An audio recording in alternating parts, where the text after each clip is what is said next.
we are back to my passion project today with Zoe. I'm like so excited to get to know her. So let's start. What I'm like interested in is because I have read your bio and you grew up in a household where your mother was a beautician herself as well. So I'm very curious, like, how was that for you growing up in the good and in the bad, if you want to talk about it? So I guess the good was I got to be surrounded by, obviously, beauty. The bad was I got trapped in it. Yeah. But for good reasons. And how did you get trapped in it? So it just was what I grew up with. So it's what I knew, and it was kind of like I felt like I had to fall into that. But was it like when you were like very small, that your mother was always already like Yes, she was very much into beauty, and I feel like that very much influenced me, and absolutely loved it though. I fell in love with it. And what is the thing about beauty that you feel like it just gives confidence? And I feel like confidence is key when it comes to anything in life, because if you don't have confidence, it's really hard to push through the things that you're really trying to take on. And what does confidence mean to you? Like, if you wake up in the morning and you don't feel confident? I feel complete when I feel confident.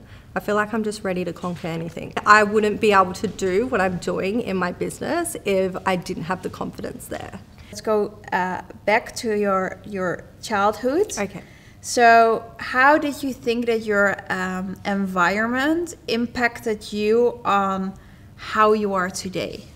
I very much was just surrounded by beauty. So I feel like it's very much influenced me to get into the path that I am, and I'm very much about making other people feel beautiful as well, because of the way it impacted me when I was so young. And like confidence, it always comes through when beauty comes through. You went from working in your mother's salon into like a salon owner, and now you're traveling the whole world to educate everybody in this world.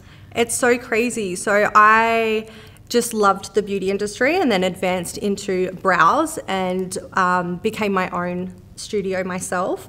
And from that, with getting recognition across the world, a lot of people started asking me if I would teach them. And the best way to teach people across the world is through online education.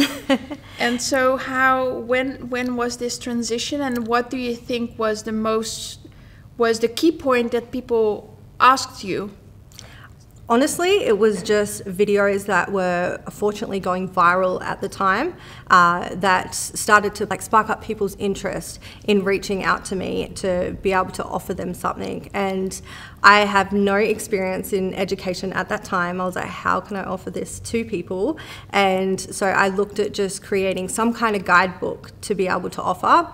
And then I was like, why not film something? And so I then just created a masterclass, and this was in February 2021, I believe, was when we released that. It's a good, it was a good timing. Very good timing. Yes. Everyone was at home, had nothing to do. Everybody had time, Yes, and so it was a great time to release something like that. And just ever since then, it's just grown bigger and bigger and became more demanding. And now that it's become so demanding, and I feel so much fulfillment from educating people, that's when I transitioned from being a salon owner to just being an educator.